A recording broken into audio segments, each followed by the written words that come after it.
Hello and welcome back to Drop the Box Performance. So today we're just going to give you a bit of an overview on remapping basically and give you a bit of an insight to how we carry out the remaps. So the first thing we're going to look at is we're just going to have a look at some ECUs. So these are three examples of ECUs that we've got knocking about the workshop. This is a Bosch ECU from an old Astra. This is a Continental ECU from an old Ford. And this is a Denso ECU that is off an RX-8, I believe. So when we do remapping, what we do is we extract the software that's stored within these ECUs.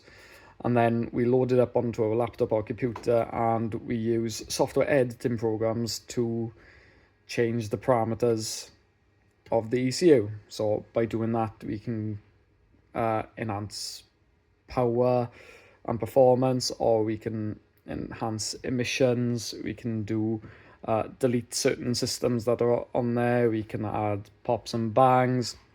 We can do loads of different stuff by having access to that software that's locked up inside these ECUs. So the next process is, how do we extract the software from these ECUs? Now, you can't use conventional diagnostic equipment to extract the software from the ECU. So this is where we use these tools.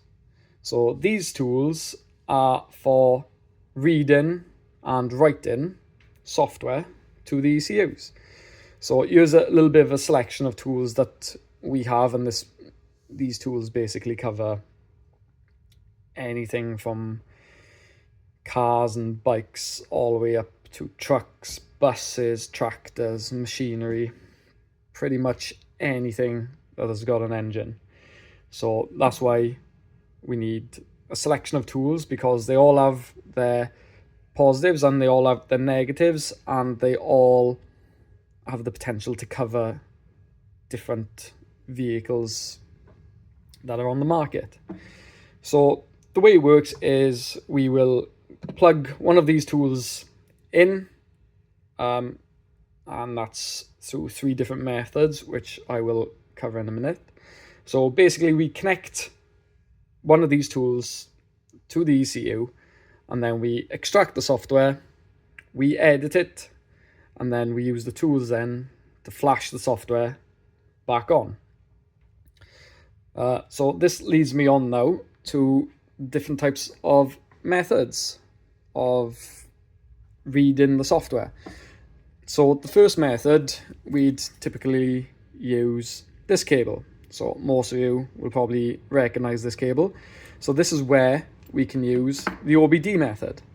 So the OBD method is simply plugging in to the OBD port of the car, and we can extract the software from the ECU that way. The second type of method would be the bench method. So the bench method would be, we take an ECU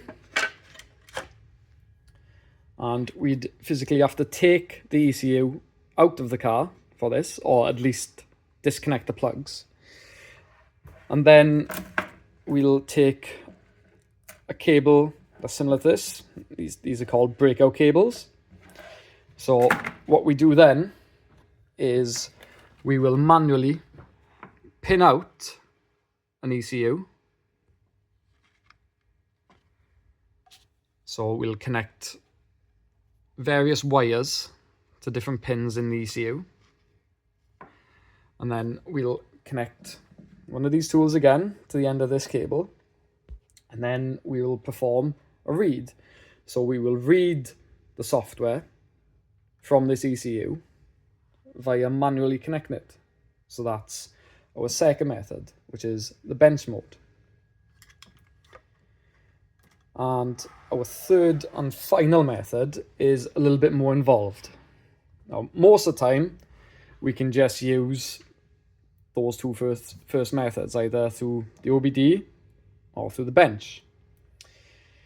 So the third method that sometimes we do have to use, and depending on what do we want to do with the software, we have to go to this sort of level in order to extract the data we need. So what we do for the third and final method, which is called the boot method, is we would need to open up the ECU to expose the circuit board. So this is an ECU that I've already opened. So as you can see now, this reveals the circuit board of the ECU. So what we would do then is we would connect to certain points on this circuit board in order to extract the software from, essentially the chips inside, which store all of the data for the different things. So we'd normally use this little rig. We'd put it under there. We'd either solder connections on, or what we can use as well in this little kit. Get this out. So these are sort of like pin connectors.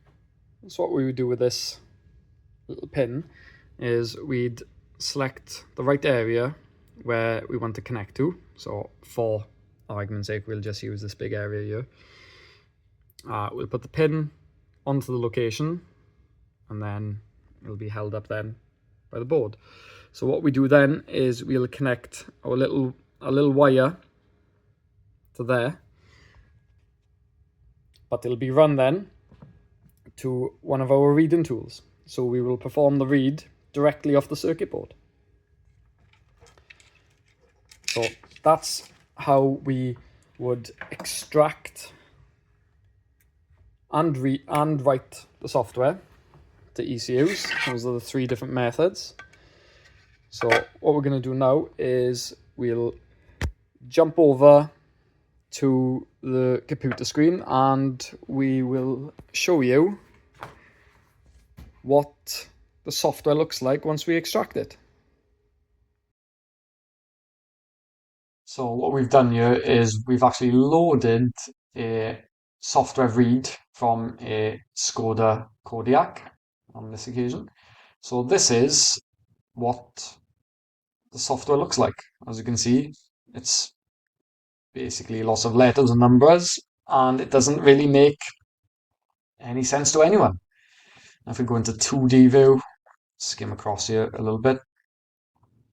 So as you can see here, different sections of the software will have different shapes or different graphs, and that's how we can actually identify what part of the software we are editing by going through and using pattern recognition to identify the different maps. So if we go back here, so the way it works is on the left hand side of the screen here. So this is an organized table. So what's happened is we've gone through all of this software and we've organized it into parts that we need for editing. So if we went to the stage 1, we would need some of these to edit the parameters for stage 1. So you can either go through it yourself and build your own map packs, which is what this is essentially, or you can buy these map packs from different providers on the internet. So that's all they do. They'll build a map pack for you, and then you can use this then to edit your data. So as a quick example, we'll go into speed limiters. So this is the maximum vehicle speed. So if we click on this one, as you can see there, it's 223 kilometers an hour. So if we want, we can edit this to, I don't know, 300 kilometers an hour.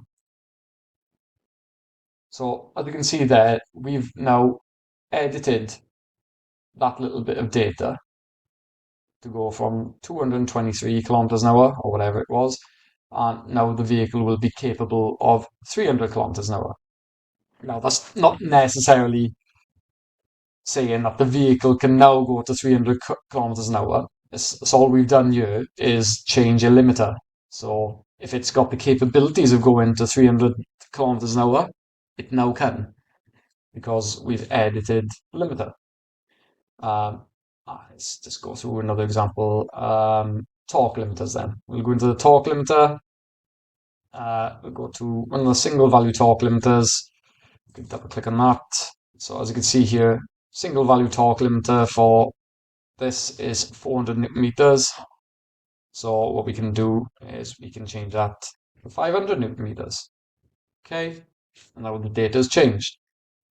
So the way it works is when we're doing remaps or whatever the customers requested us to do, is we'll go through all of this data, make the required changes to whatever the request is, then we will save this version, and then we will go back to our reading and writing tools and write these new parameters which we've created back to the car. So that's just a basic overview on how remapping is done. That's a little small selection of tools that are available. There's obviously a lot more reading and writing tools available on the market, but those four that we've four or five that we've shown you there are our most used tools, and the same goes. So the editing software, this is the editing software that we use and we favor, but that's not to say there's so many more different methods of doing it. There's automated programs you can buy that will do all the calibrations and things for you. You can buy in tuning files from different companies around the world, essentially. So you send them an original calibration, they'll edit it, or they'll send you a file that they've developed on one of their dynos, and then you as the sort of end user then will be responsible for installing it onto the vehicle. So yeah, that's just a little basic overview of what does go on behind the scenes, because I know from a customer's point of view, you just see us behind the computer half the time and you don't really know what's going on. So I thought we'd make this little quick video just to show you exactly what we are doing behind the screen, and just to give you a little bit more sort of knowledge and reassurance on what we're doing. So that, yeah, that's basically it from us. Just a little quick video on a few bits and bobs. If any of you were interested in having your car remapped by us, please follow the link in the description to which will lead you to our website. On there we've got a little performance calculator, so you put in your vehicle details and then it will give you your predicted performance gains after a remap, and there's also loads of other different options on there as well. So fill that out, get in contact with us via email or through the website, and yeah, that's it. Thanks for watching. See you soon.